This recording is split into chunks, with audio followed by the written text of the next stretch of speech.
Okay, so it's fully built, and it wasn't too bad. I mean, it was a few hours of just careful, methodical screwing stuff together.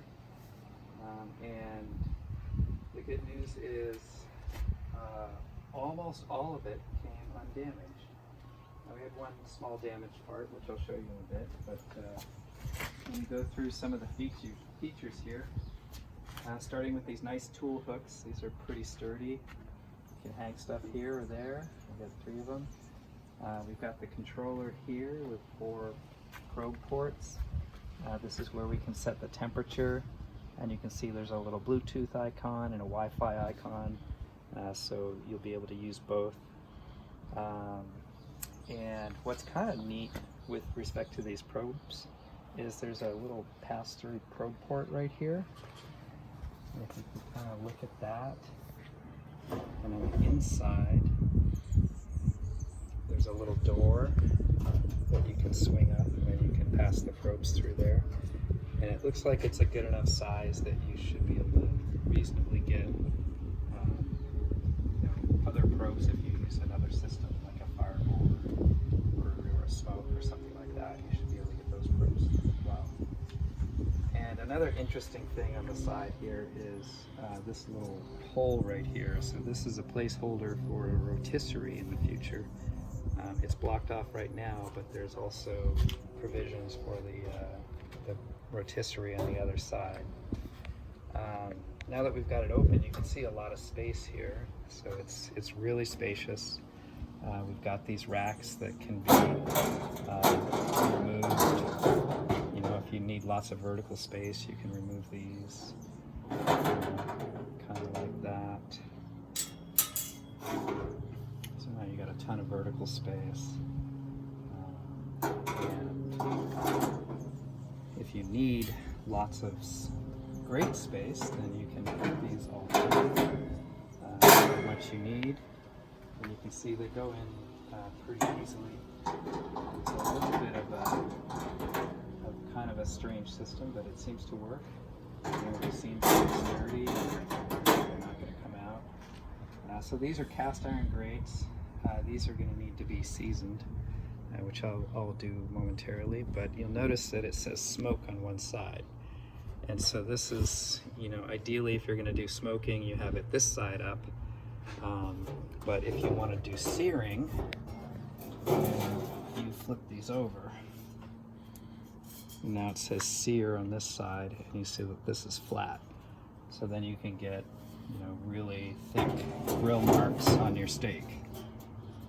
Right, so if you wanted to do, you know, kind of a reverse sear situation, then you could leave it like this, where you do the smoking sort of on this side when it's at a low temperature, when you've got a nice, you know, thin blue smoke.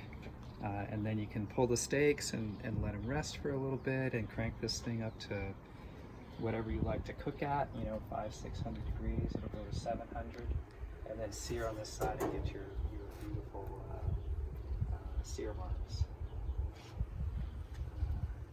So that's for the inside. You can kind of look down in here. So this is the where everything will drip down in here. I've seen people that on the smaller version of this, they cover this with tin foil, and then they cover the bottom with tin foil just to make an easy cleanup. But even without doing that, cleanup looks like it'll be pretty easy, and because we've got multiple trays. If we kind of look down here, we've got a drip tray. So this is where everything should drip. And this tray actually slides into another tray. So if you look at the main tray, you can pull out the whole base and you can clean this whole thing out. Or you could just line this with tin foil and make a little hole so that it goes into there. I've seen people do that on the other version as well. So that just slides back in, and this slides into that. And should make for fairly easy cleanup. And as I mentioned in the unboxing video, there's this super cool stealth little hidey fold out drawer here, so you could put your probes or whatever little things that you want to keep handy. And it's got a little side in the back, so that's kind of neat. And then if we look at where the charcoal goes, charcoal can go in here. Kind of just look down there and you can see the charcoal grate at the bottom now. And if we look at how to access that charcoal grate, it's over here. So this is the charcoal grate. It's made out of stainless steel, and it's got this provision to slide in a fire starter right there, which you can find at Home Depot or any place you like to get your charcoal from. And then this is the ash pan, so you can take this out to dump it. This is also where, if you want to get some smoke, you can put your wood chunks in here, and then as your charcoal gets hot, you can kind of shake this to get some lit coals to fall onto your wood chunks, and that will provide some smoke.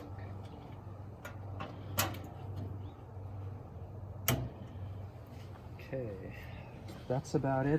We do have these, if you want to preserve your charcoal when you're done with the cook, normally you starve it, you starve it of oxygen. And so with all these things closed, these are actually in place. So these are little plates. When you're running it, you don't use these. You just kind of hang them right there. You can put the big one first and then the little one. Right, but then you're done with the cook, you turn everything off and you want to save whatever charcoal's left. Then you put the big one up here, and that blocks off access to the chamber, and then you put the little one down here, and that one blocks off access to the fan, and so it effectively starves the charcoals, and they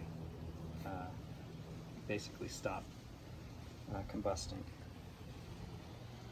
So since I'm going to start this up momentarily, I'm going to put these in the storage spot, and that's the MasterBuilt 1050.